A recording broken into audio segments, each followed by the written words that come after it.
vous salue dans le nom du Seigneur Jésus-Christ.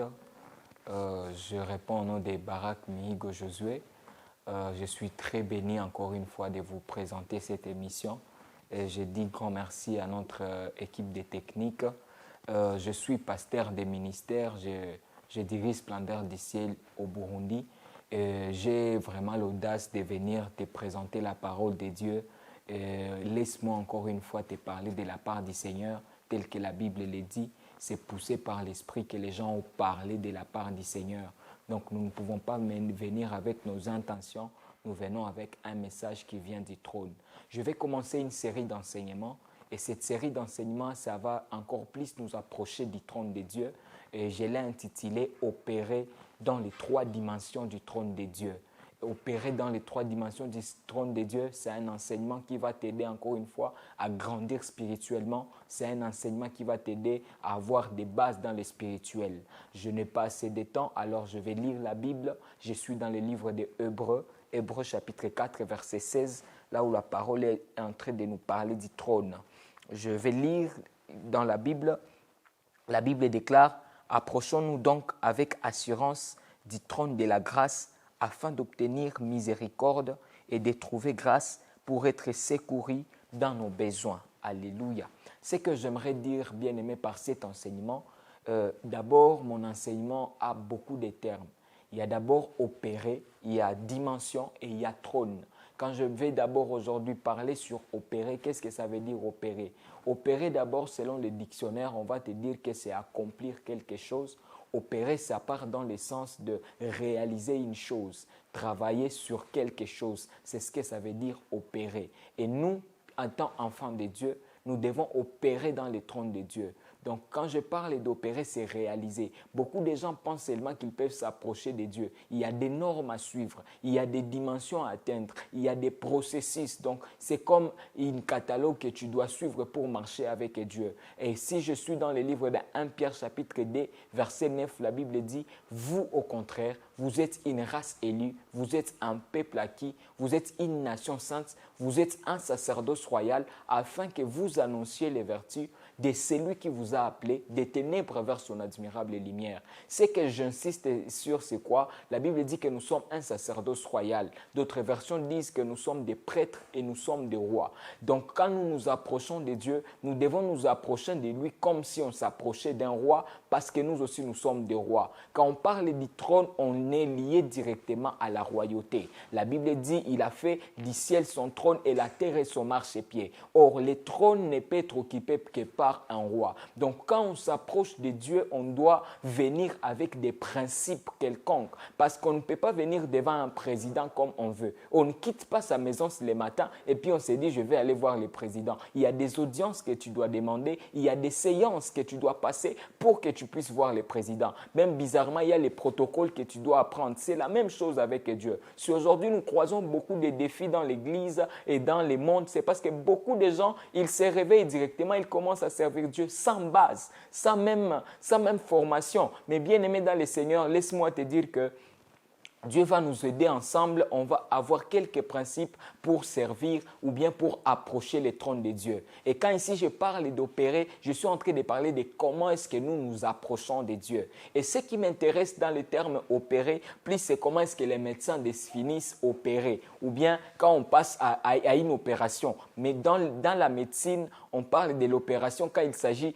d'une intervention chirurgicale interne. Donc on veut faire quoi? Il y a des situations qui ne se résolvent plus de l'extérieur, alors les médecins décident d'aller à l'interne pour bien regarder de l'intérieur. Bien aimé dans le Seigneur, il y a d'autres choses que tu ne résoudras plus par tes méthodes. Il y a d'autres choses qui décident, qui alors nécessitent que tu ailles de l'interne pour commencer à résoudre. C'est pourquoi je parle d'opérer, opérer sur le trône de Dieu. La médecine est définie ainsi pour nous montrer, bien aimé, tu ne marcheras pas toujours avec tes propres principes. Tu ne marcheras pas toujours avec tes propres méthodes. Il y a des fois où tu seras limité parce que tu es un homme et c'est là que tu auras besoin de Dieu toujours pour te secourir. Parce que laisse-moi te certifier qu'il sera là toujours pour toi. Et quand je parle aussi d'opérer, j'aime quand on était à l'école primaire, comment est-ce qu'on définissait l'opération. On avait toujours un cours à nous tous.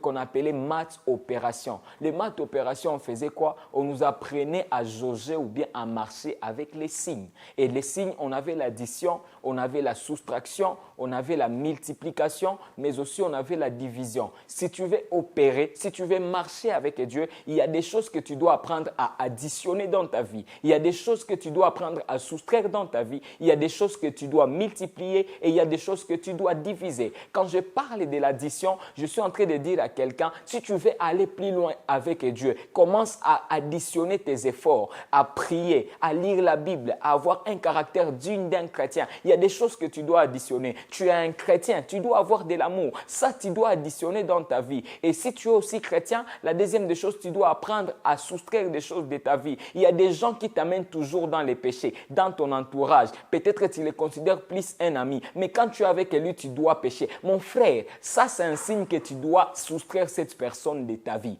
Parce qu'il y a dans la dimension spirituelle, il y a des choses que nous devons apprendre à soustraire. Il y a même d'autres lieux que tu étais en train de fréquenter. Mais à cause de l'opération devant le trône de Dieu, tu dois commencer à dire, je ne vais plus fréquenter ces lieux. Il y a même des paroles que tu pouvais prononcer. Mais quand tu commences à opérer devant le trône de Dieu, tu te dis, ça ce n'est plus à moi. Ça je laisse aux autres personnes. C'est ça avec Dieu. Et la multiplication, j'aime parce que le principe de multiplication dans la Bible, souvent ce n'est pas à nous qui gérons ça. C'est Dieu qui gère ces principes. Parce que le Saint-Esprit lui-même vient. Quand Jésus il avait 5 poissons, il pouvait les multiplier mystérieusement. Comment est-ce qu'on ne pouvait pas les comprendre? Vous savez pourquoi? Parce que, bien aimé dans le Seigneur, Dieu nous demande juste une chose. Toi, fais seulement ton premier pas. Il saura lui-même faire 1000 pas à ta place. C'est quand là, tu auras besoin du Saint-Esprit. Quand je parle de la multiplication, je parle du Saint-Esprit. Comment Jésus a œuvré pendant 3 ans? Il n'a laissé que 120 personnes enfermé dans la chambre haute. Mais quand le Saint-Esprit est venu, le Saint-Esprit a été capable de multiplier 120 personnes jusqu'à devenir 3000 personnes. Alléluia. Qu'est-ce que je veux dire par là? Il y a des choses que tu ne pourras par toi-même. Tu y as besoin de la multiplication du Saint-Esprit. Alléluia. Et une autre chose là, la quatrième des choses que je dirais là-bas, c'est la division. Au fait, quand on utilisait la division, on mettait un nombre plus grand et un nombre plus petit et on divisait pour trouver une réponse. Qu'est-ce que ça veut dire? Quand on parle de la division, je ne vais pas dire la séparation, mais quand je parle de la division, je vais insister sur le leadership parce que diviser, ça veut dire partager. Et quand Dieu commence à t'amener plus loin, quand tu commences à œuvrer pour Dieu, tu dois apprendre à être un leader. Comment est-ce que tu veux opérer alors que tu n'es même pas incapable de gérer ta vie? Tu n'es même pas capable de gérer ton temps. Tu n'es même pas capable de respecter les principes de ta vie. Dieu a toujours besoin des gens sérieux. Beaucoup de gens pensent que parce que seulement je sers Dieu, je peux les faire comme je les veux. Bien-aimé dans le Seigneur, tu as besoin des principes, tu as besoin d'être un responsable, tu as besoin d'avoir la maturité dans l'œuvre de Dieu. La division, ça veut dire le leadership ou bien le partage. Tu dois apprendre à partager, tu dois apprendre à être sincère, tu dois apprendre beaucoup de choses dans la division. Quand je parle de l'opération, je pense que je peux parler sur ça. Mais à part l'opération, il y a une autre chose que j'aimerais insister. Et il y a les trônes. Alléluia. Quand on parle du trône de Dieu, c'est un autre mystère et c'est un mystère que je pense même développer dans une autre émission, la prochaine d'ailleurs, parce que le trône est trop vaste. Mais ce que je peux insister d'abord est qu'il y a une différence entre un trône et une chaise. C'est quoi la différence? Et que la chaise, elle peut bouger, mais le trône est conçu de la manière à rester, encore une fois, encastré dans le sol. Ça veut dire que les rois ou bien la royauté de Dieu ne peut pas être bougée. Tu as intérêt de t'approcher de Dieu parce que tout ce qui bouge dans ta vie, c'est parce que tu es sur une chaise. Mais quand Dieu va t'instaurer sur un trône, laisse-moi te dire que tout ce qui allait de gauche à droite, tout ce qui n'allait plus dans ta vie, ça va commencer à prendre une forme. Tu as intérêt de t'approcher du trône de Dieu. Et le trône de Dieu a 3 dimensions selon la Bible et tel que je vais l'expliquer. Mais pour aujourd'hui, laissez-moi juste introduire en vous parlant de cette opération. La Bible a dit, approchez-vous avec assurance du trône de Dieu. Donc, devant le trône de Dieu, on s'approche. Et on s'approche avec assurance. Tu dois venir avec certitude. Et la première des choses là où je peux dire, pour s'approcher du trône de Dieu, il faut être un enfant de Dieu. Il faut être un invité de Dieu. Il faut suivre l'audience pour atteindre Dieu. Et cette audience, c'est ce que je vais devoir développer dans ma deuxième émission. Que Dieu vous bénisse abondamment. Amen.